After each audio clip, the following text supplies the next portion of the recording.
Hi, it's Dr. Chad Larson. Thanks for joining me in another episode of Keep It Real. Today I'm doing my hike up here without my trusty companion, Maya, my Ridgeback. Last time we were up here, just a week ago, we ran into a big rattler right in the middle of the trail. Big rattlesnake curled up. So when I'm shooting a video up here, it's, I can't pay attention to her as much, so it's just not worth it bringing her up here. Here in Southern California, we had a really big rainy season during the winter, and so there's lots of things in bloom, lots of plants that are grown up that aren't usually grown up like this. So I think the rabbits and the rodents are doing really well, and so the snakes are going to do really well as well. So this is probably going to be a pretty snake infested summertime. So this is the time of year where the kids are wrapping up school, and spring is coming to a close, school's coming to a close, and everybody's kind of preparing for summertime. And this is kind of a key time of transition. In fact, two of my kids are transitioning in different schools today. One's being promoted, they call it, not graduation, but promoted from elementary school to middle school. And then I have another kid that's going from middle school to high school. So a lot of transitions this time of year. And so it made me think a little bit about transitions of just the human body. Making transitions, your own personal transitions, doing it at a time when there's a seasonal transition is really a good time to do it, because the whole atmosphere and environment is all about transition. So it makes it easier to make changes. If you wanted to make changes to your health or diet or lifestyle or something like that, this is a really, really good time to make those kind of changes. And so I've got 5 tips for you today that I wanted you to start thinking about for summertime. And they're not your real typical kind of summertime tips. In fact, these are probably a few things that maybe you haven't thought of. But so I'm going to go over those 5 tips with you today, and then over the next few weeks, I'm gonna shoot an episode going into more detail about each of the 5 tips that I'm just gonna kind of list for you today. So, and you can see right back here is kind of the obligatory rattlesnake warning. So anyhow, lots of rattlesnakes up here this time of year. And so, so every now and again, I'll be looking down, just kind of making sure I'm not stepping in the wrong place. But so tip number 1 is pretty different from what you hear from a lot of other healthcare providers, especially, oncologists, which are, cancer doctors and dermatologists. And that is, get out in the sunshine without any sunblock. And I know that flies in the face of people who are trying to prevent you from getting skin cancer, but there's a little caveat that I want to talk about. It's not just you want to go haphazardly out into the sun without making any, health considerations.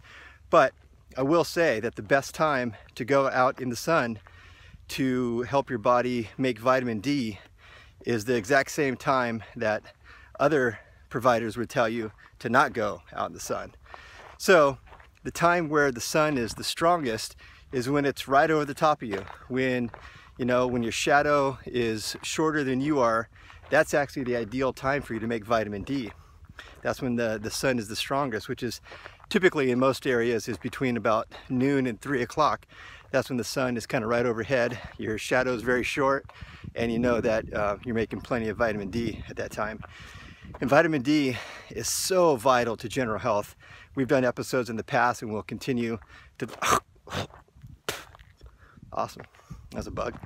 And we'll continue to talk about the benefits of vitamin D. Things like your immune system, things like helping balance hormones in the body, bone health, joint health, gastrointestinal health. There's just a long list of benefits of having vitamin D. And there's really pretty poor food. Vitamin D is not very available in most foods. We have to get vitamin D when the sun comes down. The UVB radiation hits our skin, and that's what helps us to make vitamin D. And it's best made when, the sun's out. But the caveat to that is that you have to really consider your skin type, and you got to consider kind of where you're at in the, if you're in the southern latitudes or northern latitudes, really help to dictate how long you can handle being out in the sun. For example, if you have lighter skin, then you're going to absorb more of that UVB radiation and make vitamin D a little bit easier than somebody who has darker skin. So they typically say that you make enough vitamin D in about half the time that it would take your skin to burn. So let's say you go out in the sun at this time and you typically burn at like 30 minutes. Probably at about 15 minutes, you've already made enough vitamin D. So after 15 minutes or 20 minutes or 30 minutes or whatever it is, then that's the time to put on sunblock. That's the time to cover up. That's the time to get in the shade and get out of the direct sun exposure to really decrease the chance of sun damage. So that's number one, is get out in the sun at the appropriate time relative to your skin type. So the lighter skin types, people who have like blonde to red hair, blue eyes, and very fair skin, these people are going to burn faster, and so you're going to make vitamin D more efficiently. And people who have darker skin, then it could take up to 2 hours to get the same amount of UVB radiation, enough to make vitamin D. So you really have to consider your skin type, and I'd follow those instructions to really make sure you're getting enough vitamin D, because in the spring is probably when your vitamin D is at its lowest. So it's actually a pretty good time to get a vitamin D evaluation by your doctor, because that's when it should be at its lowest, and it's good to know kind of where you start before the summer kicks in, because it'll let you know just how much vitamin D you have to get going forward. And fortunately, it's a really easy blood test to do, and so it should just be part of just your normal blood work, getting your vitamin D analyzed. And so you know, we store it up during the summer. During the winter, we don't really make that much vitamin D, so it gets kind of used up during the winter and during the spring. And at the end of spring, the vitamin D is usually at its lowest, and that's the time to really start ramping it back up and kind of store it up for the rest of the year.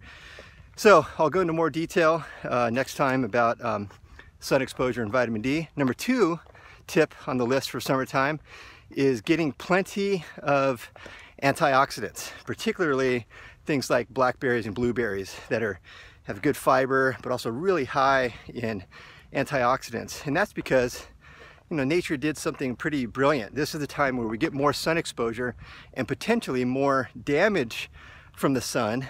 But when we consume antioxidants, this type of oxidation that can happen to our skin and even internally is blocked when we have plenty of antioxidants. So nature was smart enough to give us a whole plentiful amount of berries this time of year, and so we should be eating those, and that'll really help to offset any potentially damaging effects from excess sun exposure this time of year. So that's number 2, is get plenty of berries and antioxidants, and that'll really help to keep you healthy for the summertime.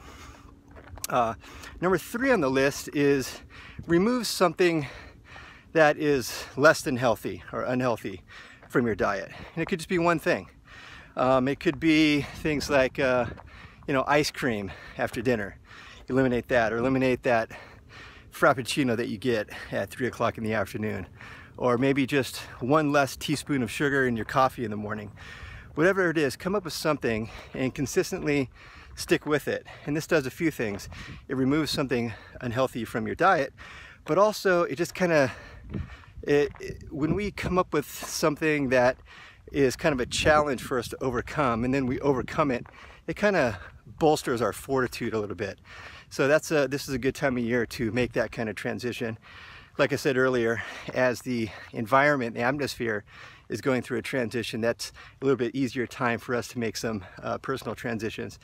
So this is a good time of year to do that. Another really health promoting thing that used to be around a lot, probably back more like in our grandpa's generation, is cold showers and cold baths. And this has actually been around for hundreds and hundreds of years. Lots of cultures have demonstrated the benefits of cold showers and cold baths, and now it's actually been studied to help us understand the health benefits, and they're pretty awesome. Things like increasing your energy, increasing your vitality, increasing your immune system, increasing your circulation. And the one for the men, it's been shown, and I'll talk more about the studies when I go deeper into this particular topic, but it helps to boost up your testosterone. It can boost up your fertility.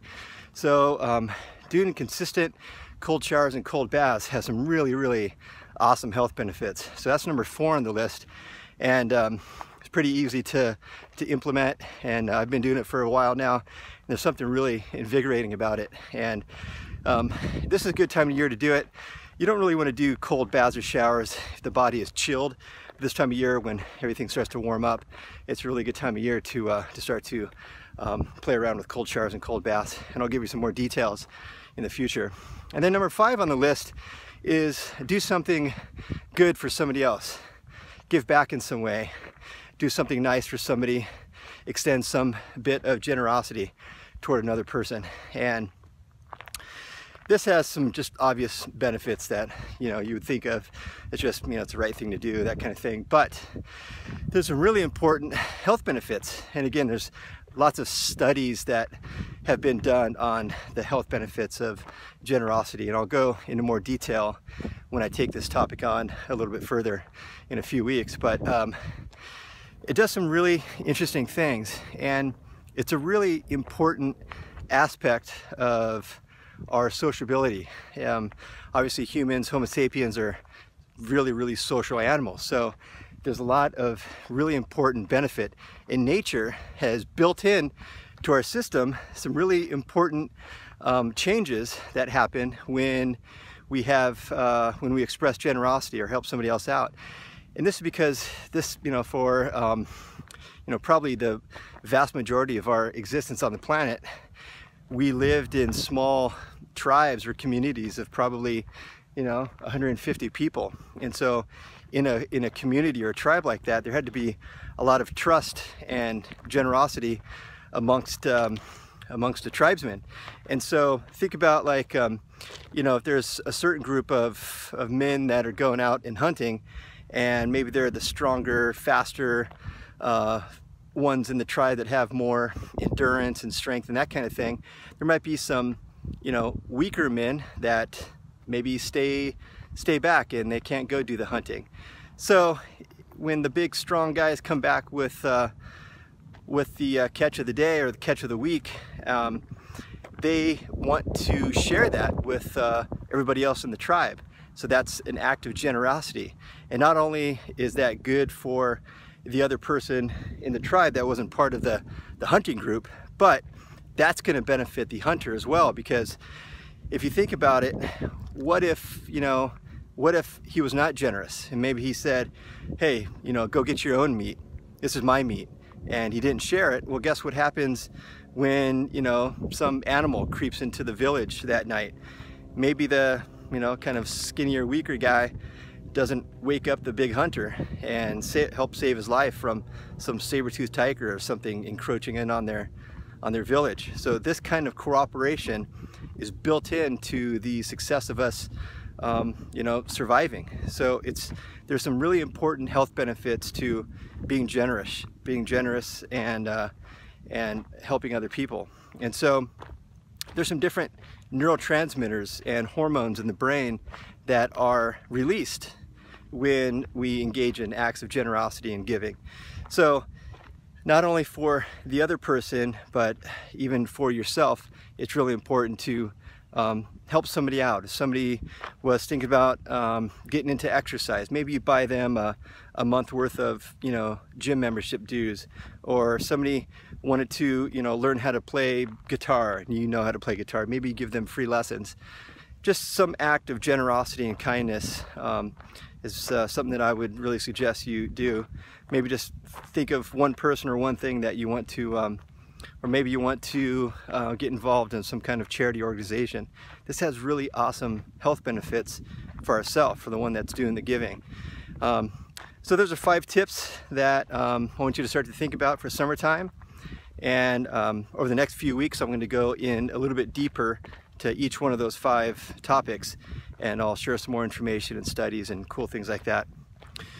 So I'm going to continue on with my hike, and maybe I'll just stop here for a sec and just show you what a cool view we have around here today. That's the ocean right there in the background. So it's a really beautiful hike up here today.